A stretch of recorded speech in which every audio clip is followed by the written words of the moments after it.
Assalamualaikum warahmatullahi wabarakatuh. Salam sejahtera bagi kita semua. Shalom, Om Swastiastu, Namo Buddhaya, salam kebajikan. Perkenalkan, kami dari kelompok 2 mata kuliah Bahasa Indonesia akan mempresentasikan materi, fungsi, peran, dan ragam bahasa Indonesia. Sebelum kita masuk pada materi tersebut, izinkanlah saya untuk memperkenalkan anggota kelompok 2 terlebih dahulu.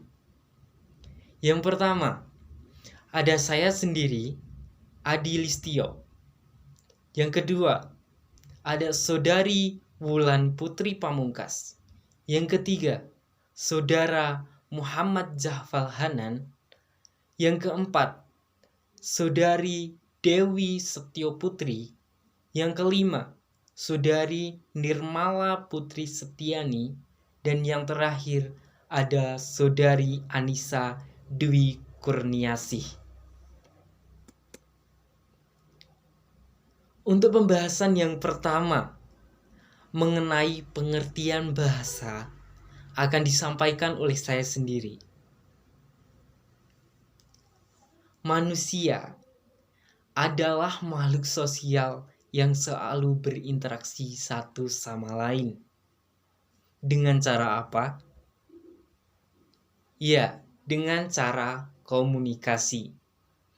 Komunikasi diwujudkan dengan bahasa untuk menyampaikan maksud yang ditujukan. Bahasa di sini berupa bahasa lisan, bahasa tulisan, maupun bahasa isyarat. Patut kita sadari bahwa bahasa adalah komponen terpenting dalam kehidupan sehari-hari. Sejak kecil pun, kita sudah mempergunakan bahasa. Tanpa bahasa, kita akan kesulitan menyampaikan maksud yang ditujukan kepada orang lain tersebut.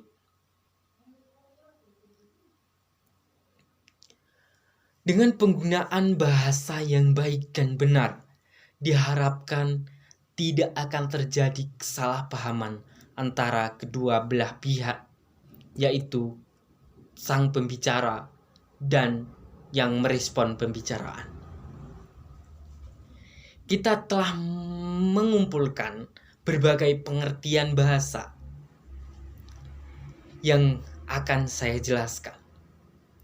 Menurut Kamus Besar Bahasa Indonesia, bahasa adalah sistem lambang bunyi yang arbitrer yang digunakan oleh anggota suatu masyarakat untuk bekerja sama, berinteraksi, dan mengidentifikasikan diri. Bahasa juga dapat diartikan sebagai bentuk percakapan yang baik, tingkah laku yang baik, dan sopan santun yang baik. Selanjutnya bahasa menurut para ahli. Yang pertama, menurut Bill Adams, bahasa adalah sistem pengembangan psikologi setiap individu dalam konteks yang intersubjektif. Yang kedua, menurut Wittgenstein, bahasa adalah sebuah bentuk pemikiran yang dapat dipahami serta mempunyai suatu hubungan dengan kenyataan, memiliki struktur, serta bentuk yang logis. Dan yang ketiga, menurut Ferdinand de Saussure, bahasa merupakan salah satu ciri yang menjadi pembeda. Hal ini karena dengan memakai bahasa, maka setiap kelompok yang ada pada masyarakat dapat menjadi dirinya sebagai kesatuan yang berbeda dengan kelompok lain. Untuk penjelasan fungsi bahasa akan disampaikan oleh rekan saya, Wulan Putri Pamungkas. Fungsi bahasa Indonesia. Yang pertama, bahasa resmi kenegaraan. Selain berkedudukan sebagai bahasa nasional, bahasa Indonesia juga berkedudukan sebagai bahasa negara. Hal ini sesuai dengan ketentuan yang tertera di dalam Undang-Undang Dasar 1945 pada bab 15 pasal 36 yang berbunyi, bahasa negara ialah bahasa Indonesia. Sebagai bahasa resmi kenegaraan, bahasa Indonesia dipakai dalam upacara, peristiwa, dan kegiatan kenegaraan, baik secara lisan maupun dalam bentuk tulisan. Yang kedua, bahasa pengantar pendidikan. Di dalam kedudukannya sebagai bahasa negara, bahasa Indonesia berfungsi pula sebagai bahasa pengantar di lembaga-lembaga pendidikan, mulai dari taman kanak-kanak sampai dengan perguruan tinggi di seluruh Indonesia, kecuali di daerah-daerah bahasa seperti Aceh, Batak, Sunda, Jawa, Madura, Bali, Makassar, Papua, dan sebagainya. Di daerah-daerah bahasa ini masih terdapat bahasa daerah yang bersangkutan dipakai sebagai bahasa pengantar sampai dengan tahun ketiga pendidikan dasar. Fungsi yang ketiga yaitu bahasa komunikasi tingkat nasional. Alat perhubungan pada tingkat nasional untuk kepentingan perencanaan dan pelaksanaan pembangunan nasional, serta untuk kepentingan pelaksanaan pemerintahan. Di dalam hubungan dengan fungsi ini, bahasa Indonesia dipakai bukan saja sebagai alat komunikasi timbal balik antara pemerintah dan masyarakat luas, dan bukan saja sebagai alat perhubungan antar daerah dan antar suku, tetapi juga sebagai alat perhubungan di dalam masyarakat yang sama latar belakang sosial budaya dan bahasanya. Jadi, apabila pokok persoalan yang diperkatakan itu adalah masalah yang menyangkut tingkat nasional, bukan tingkat daerah, maka terdapatlah kecenderungan untuk mempergunakan bahasa nasional, bukan bahasa daerah. Fungsi yang keempat yaitu bahasa media massa. Media massa saat ini wajib membina penggunaan bahasa Indonesia sebagai tugas baru setelah lahirnya Undang-Undang Kebahasaan, yaitu mengembangkan, membina, dan mengutamakan penggunaan bahasa Indonesia. Penyampaian berita lewat media massa juga menggunakan bahasa Indonesia sebagai bahasa baku. Fungsi yang kelima yaitu bahasa pengembangan dan pemanfaatan ilmu pengetahuan dan teknologi. Bahasa Indonesia dalam kemajuan ilmu pengetahuan yaitu sebagai bahasa pendukung untuk kepentingan pembangunan nasional. Selain itu, bahasa Indonesia dalam kedudukannya sebagai wahana transformasi ilmu pengetahuan mampu menyesuaikan diri dengan berbagai perkembangan ilmu pengetahuan yang terjadi di dunia luar. Selain itu, bahasa Indonesia juga berfungsi sebagai bahasa resmi pembangunan kebudayaan. Dalam hal ini, bahasa Indonesia berperan sebagai media pembangunan dan pelestarian budaya nasional. Menurut Sumiati Budiman mengemukakan bahwa fungsi bahasa dapat dibedakan berdasarkan tujuannya, yaitu Yang pertama, fungsi praktis. Bahasa digunakan sebagai komunikasi dan interaksi antara anggota masyarakat dalam pergaulan hidup sehari-hari. Yang kedua, fungsi kultural. Fungsi kultural yaitu bahasa digunakan sebagai alat untuk menyimpan, menyebarkan, dan mengembangkan kebudayaan. Yang ketiga, fungsi artistik. Fungsi artistik yaitu bahasa digunakan sebagai alat untuk menyampaikan rasa estetis atau keindahan manusia melalui seni sastra. Yang keempat, fungsi edukatif. Fungsi edukatif yaitu bahasa digunakan sebagai alat menyampaikan dan mengembangkan ilmu pengetahuan dan teknologi. Yang kelima, fungsi politis, yaitu bahasa digunakan sebagai alat untuk mempusatkan bangsa dan untuk menyelenggarakan administrasi pemerintahan.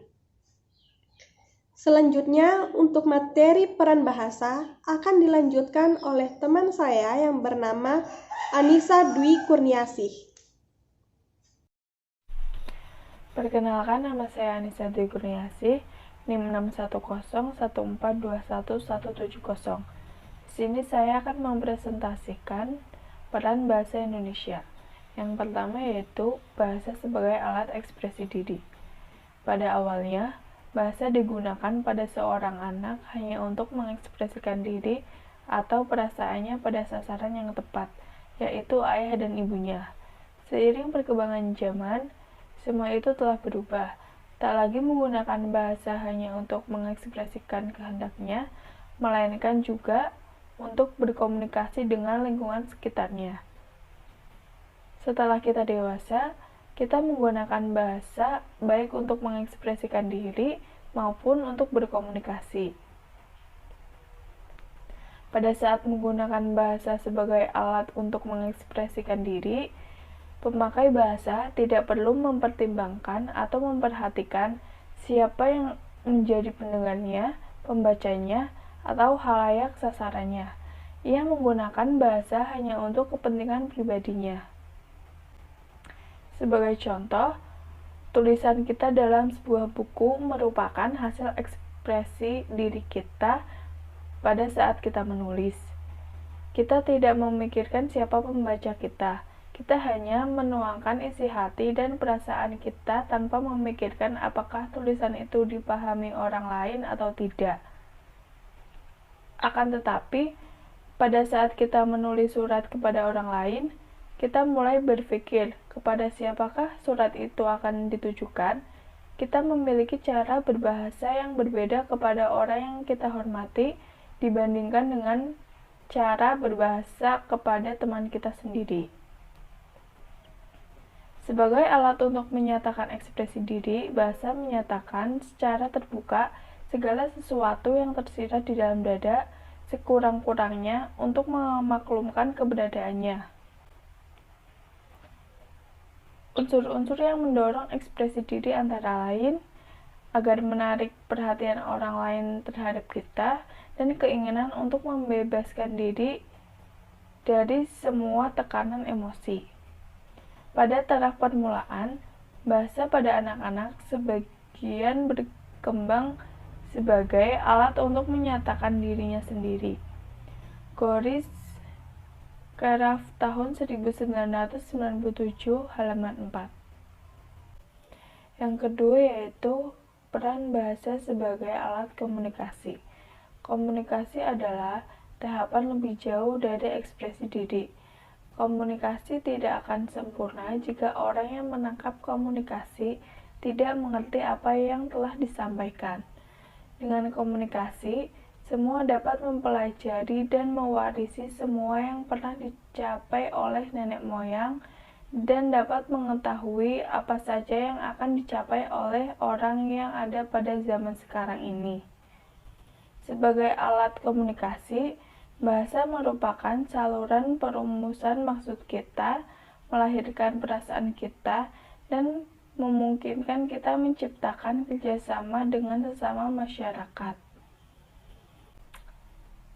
Ia mengatur berbagai macam aktivitas kemasyarakatan, merencanakan dan mengarahkan masa depan kita.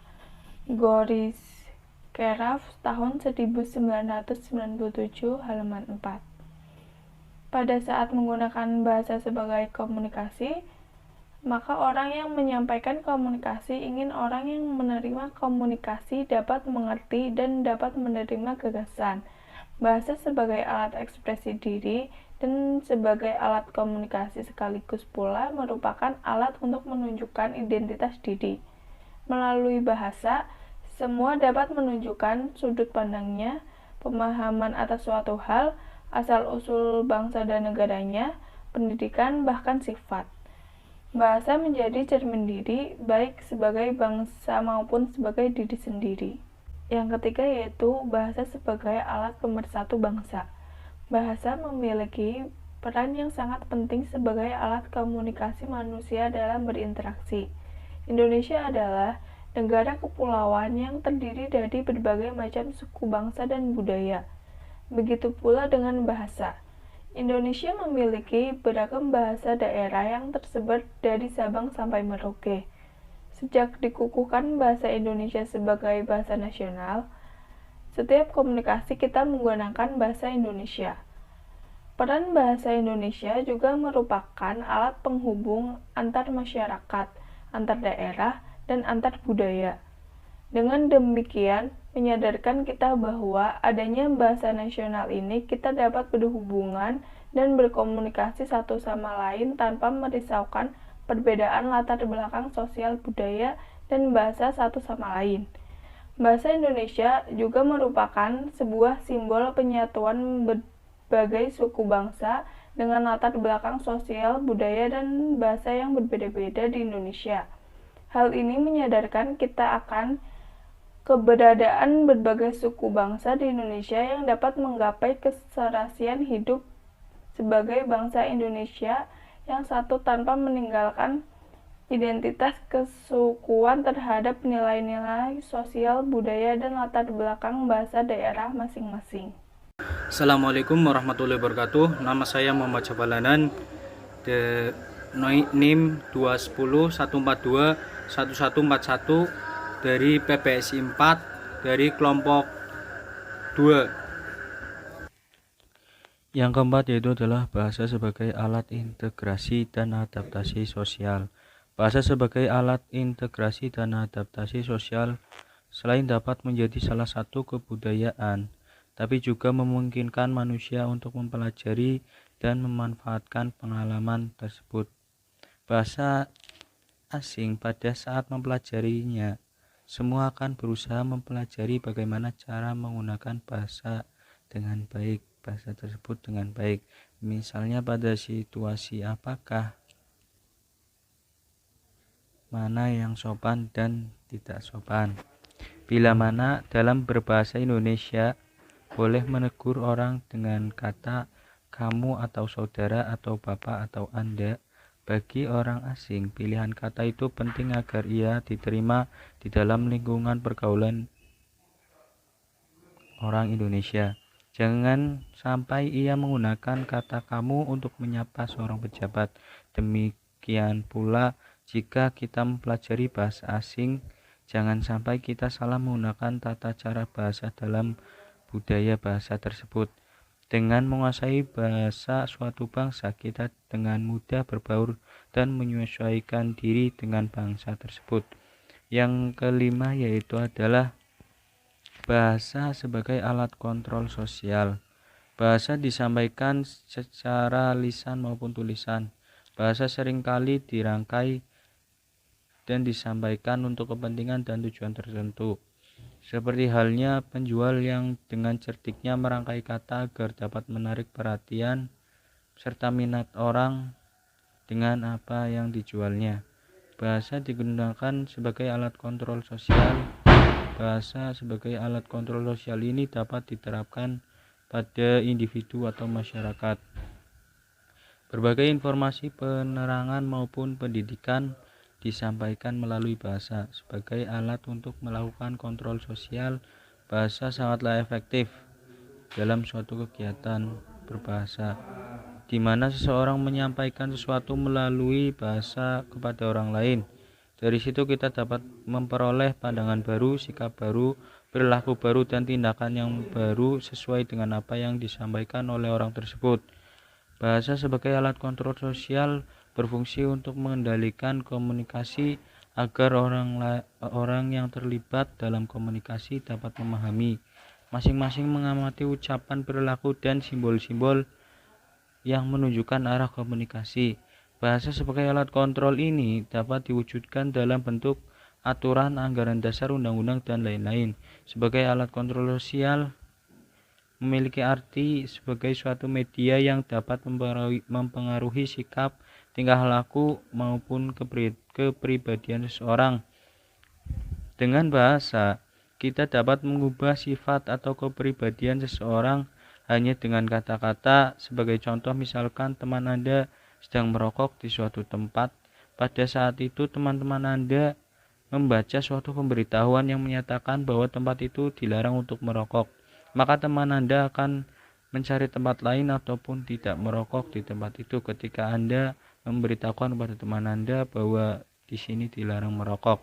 Yang nomor 6 yaitu adalah bahasa sebagai identitas bangsa.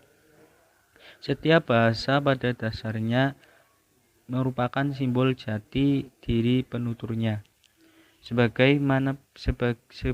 Begitu pula halnya dengan bahasa Indonesia juga merupakan simbol jati diri bangsa. Oleh karena itu, bahasa Indonesia harus senantiasa kita jaga, kita lestarikan, dan secara terus-menerus harus kita bina dan kita kembangkan agar tetap dapat memenuhi fungsinya sebagai sarana komunikasi modern yang mampu membedakan bangsa kita dari bangsa-bangsa lain di dunia. Dalam era global seperti sekarang ini, jati diri suatu bangsa menjadi suatu hal yang amat penting untuk dipertahankan agar bangsa kita tetap dapat menunjukkan keberadaannya di antara bangsa lain di dunia. Kondisi bahasa Indonesia saat ini cukup memprihatinkan. Salah satu contohnya penggunaan bahasa Indonesia di tempat umum seperti pusat perbelanjaan, hotel, dan restoran sudah mulai bergeser oleh bahasa asing, terutama bahasa Inggris. Sebagai simbol jati diri bangsa, bahasa Indonesia harus dikembangkan agar tetap dapat memenuhi fungsinya sebagai sarana komunikasi yang modern dalam berbagai bidang kehidupan. Di samping itu, mutu penggunaannya pun harus ditingkatkan agar bahasa Indonesia dapat menjadi sarana komunikasi yang efektif dan efisien untuk berbagai keperluan. Kenalkan, nama saya Dewi Setio Putri dengan NIM 64114210004. Pada kesempatan kali ini, saya akan mempresentasikan mengenai ragam bahasa Indonesia. Pengertian ragam bahasa. Ragam bahasa adalah variasi bahasa menurut pemakaian yang berbeda-beda menurut topik yang dibicarakan, menurut hubungan pembicara, kawan bicara, orang yang dibicarakan, serta menurut medium pembicara. Ragam bahasa yang oleh penuturnya dianggap sebagai ragam yang baik, yang biasa digunakan di kalangan terdidik, di dalam karya ilmiah, karangan teknis, di dalam suasana resmi, atau di dalam surat menyurat resmi seperti surat dinas, disebut ragam bahasa baku atau ragam bahasa resmi. Berikutnya, yaitu jenis-jenis ragam bahasa. Yang pertama, ragam bahasa berdasarkan tempat, yang terdiri dari ragam dialek. Ragam dialek adalah ragam bahasa yang dipengaruhi oleh bahasa daerah si pembicara atau ragam bahasa daerah yang ditandai oleh daerah atau kota. Bahasa Indonesia yang digunakan oleh orang yang tinggal di Jakarta berbeda dengan bahasa Indonesia yang digunakan di Jawa Tengah, Bali, Jayapura, dan Tapanuli. Masing-masing memiliki ciri khas yang berbeda-beda. Misalnya, logat bahasa Indonesia orang Jawa Tengah tampak pada pelafalan B, Pada posisi awal saat melafalkan nama-nama kota seperti Bogor, Bandung, Banyuwangi, dan lain-lain, logat bahasa Indonesia orang Bali tampak pada pelafalan T seperti kata itu, kita, cantik. Yang kedua, ada ragam bahasa berdasarkan sarana.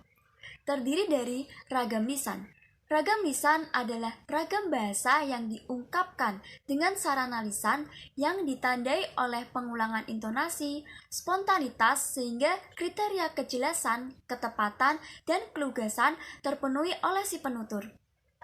Ragam bahasa baku lisan didukung oleh situasi pemakaian, ketepatan dalam pemilihan kata dan bentuk kata, serta kelengkapan unsur-unsur di dalam struktur kalimat tidak menjadi ciri kebakuan dalam ragam baku lisan karena situasi dan kondisi pembicaraan menjadi pendukung di dalam memahami makna gagasan yang disampaikan secara lisan. Pembicaraan lisan dalam situasi formal berbeda tuntutan kaidah kebakuannya dengan pembicaraan lisan dalam situasi tidak formal atau santai. Jika ragam bahasa lisan dituliskan, ragam bahasa itu tidak dapat disebut sebagai ragam tulis, hanya saja diwujudkan dalam bentuk tulis. Oleh karena itu, bahasa yang dilihat dari ciri-cirinya tidak menunjukkan ciri-ciri ragam tulis, walaupun direalisasikan dalam bentuk tulis. Ragam bahasa serupa itu tidak dapat dikatakan sebagai ragam tulis. Yang termasuk dalam ragam lisan diantaranya pidato, ceramah, sambutan, dan berbincang-bincang. Yang berikutnya ada ragam tulisan. Ragam tulisan adalah variasi bahasa yang digunakan melalui sarana tulisan dan dapat diperkuat atau didukung oleh sarana visual untuk mencapai sasaran.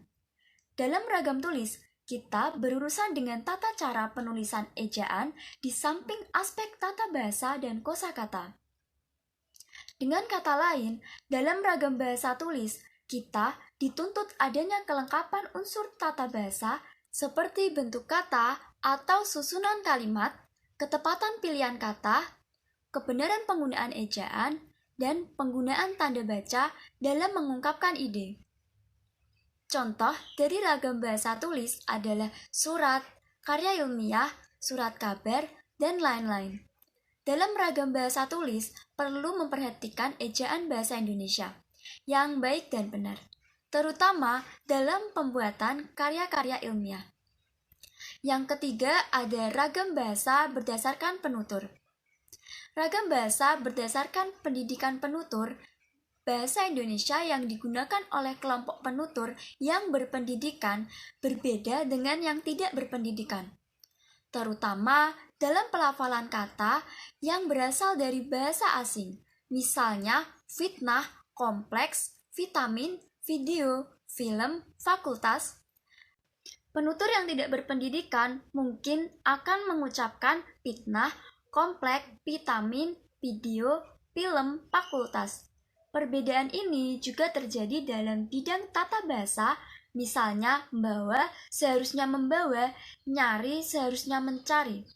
Selain itu, bentuk kata dalam kalimat pun sering menanggalkan awalan yang seharusnya dipakai. Berikutnya ada ragam bahasa berdasarkan sikap penutur.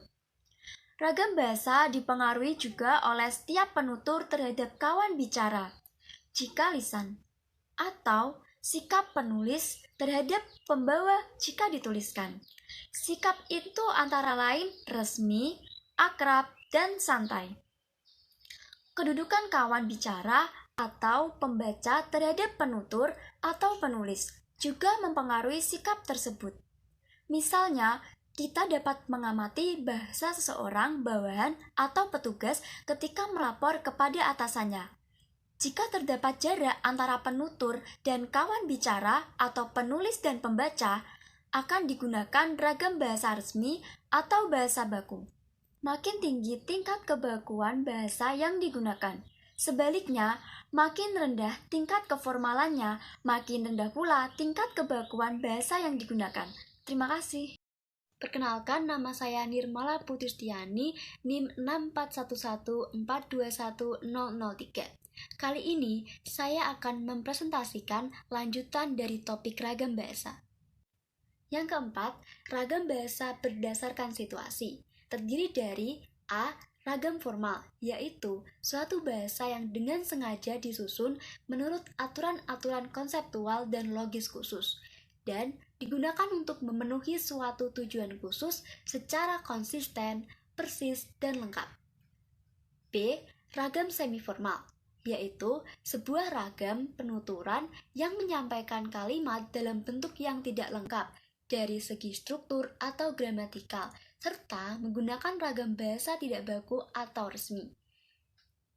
C. Ragam nonformal, yaitu bahasa yang penulisan dan penggunaannya tidak sesuai dengan kaidah bahasa baku. Biasanya dapat digunakan dalam kehidupan sehari-hari.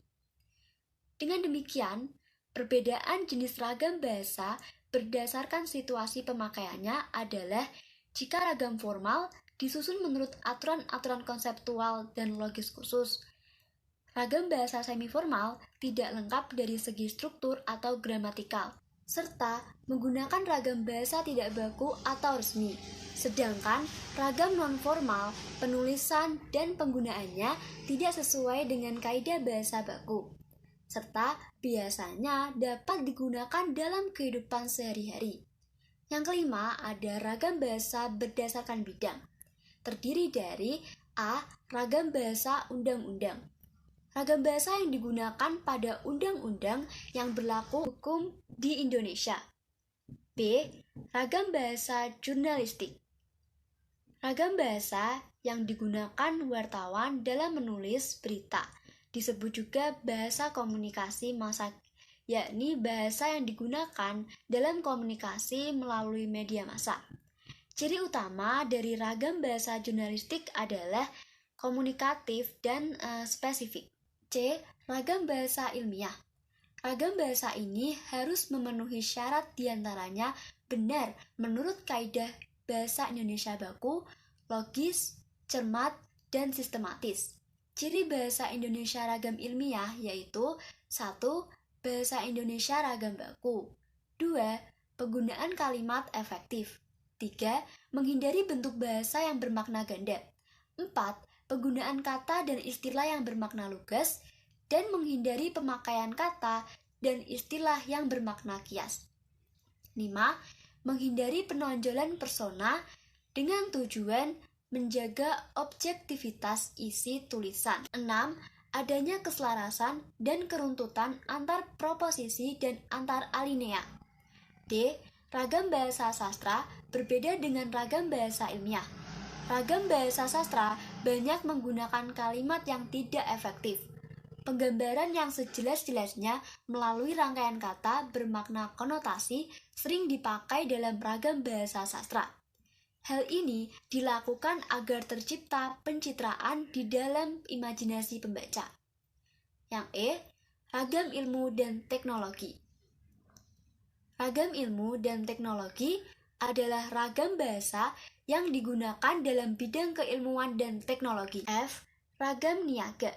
Ragam niaga ini adalah ragam bahasa yang digunakan untuk menarik pihak konsumen agar dapat melakukan tindak lanjut dalam kerjasama untuk mencari suatu keuntungan finansial. G.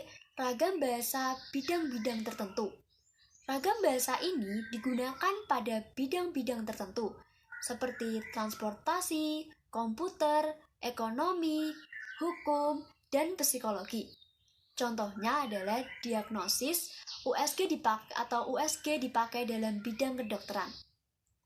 Ragam bahasa yang digunakan dalam lingkungan agama berbeda dengan ragam bahasa yang digunakan dalam lingkungan kedokteran, hukum, atau pers. Bahasa yang digunakan dalam lingkungan politik juga berbeda dengan bahasa yang digunakan dalam lingkungan ekonomi atau perdagangan, olahraga, seni, atau teknologi. Perbedaan itu tampak dalam pilihan atau penggunaan sejumlah kata atau peristilahan atau ungkapan yang khusus digunakan dalam bidang tersebut. Misalnya, masjid, gereja, vihara adalah kata-kata yang digunakan dalam bidang agama. koroner, hipertensi, anemia digunakan dalam bidang kedokteran. Improvisasi, maestro, kontemporer banyak digunakan dalam lingkungan seni. Kalimat yang digunakan pun berbeda sesuai dengan pokok persoalan yang dikemukakan.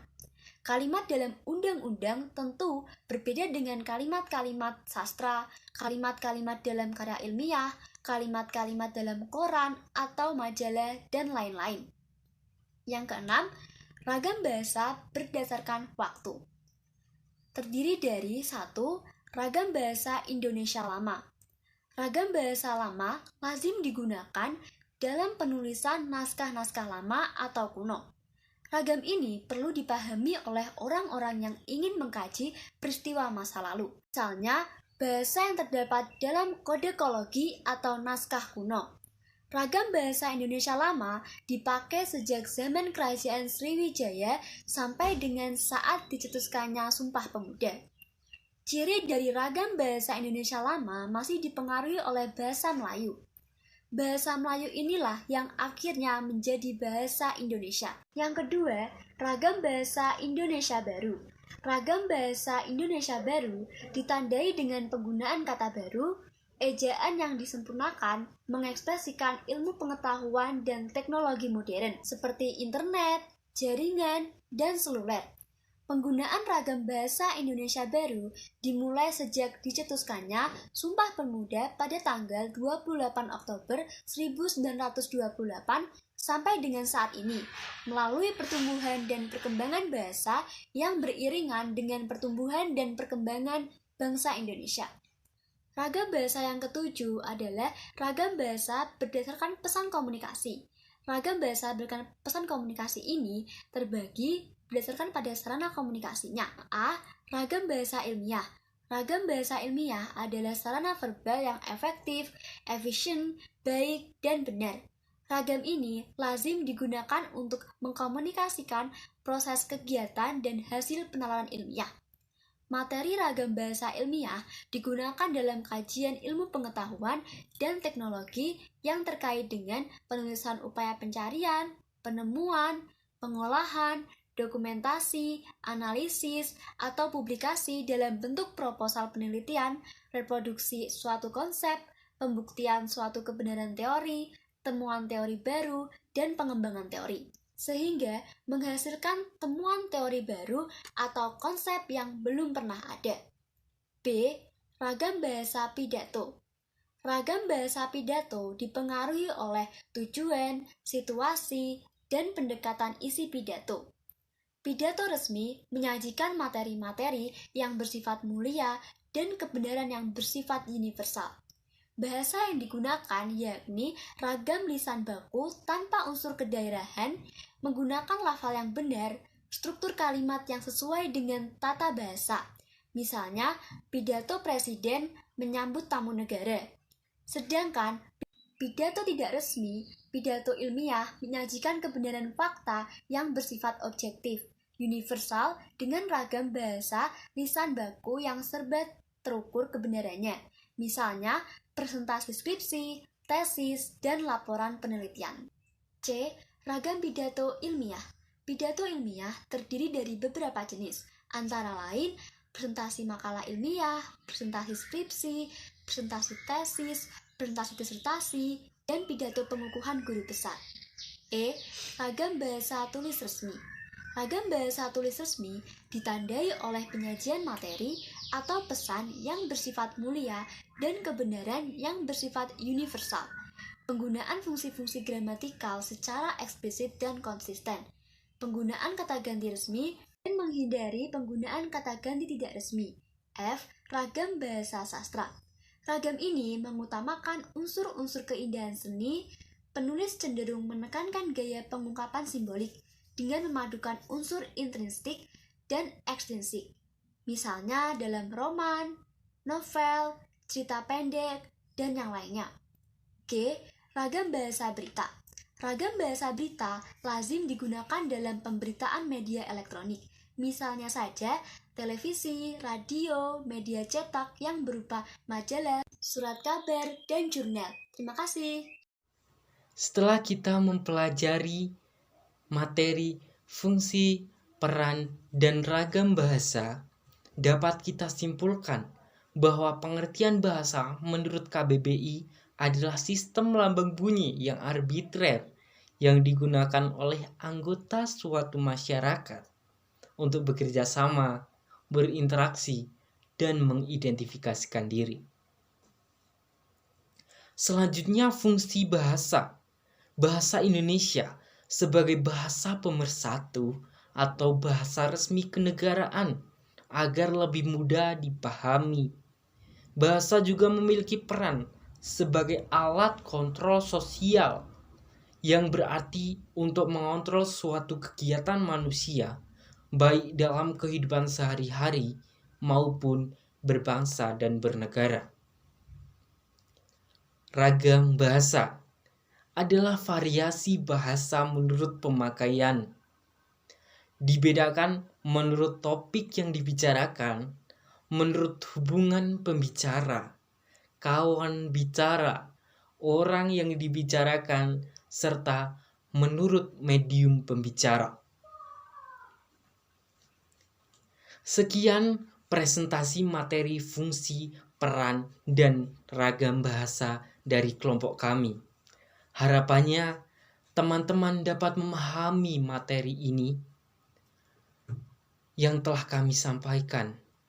Saya juga mengucapkan banyak terima kasih kepada teman-teman yang telah menyimak dan mendengarkannya. Mohon maaf atas kekurangan dan kesalahan kelompok kami. Semoga bermanfaat. Wassalamualaikum warahmatullahi wabarakatuh.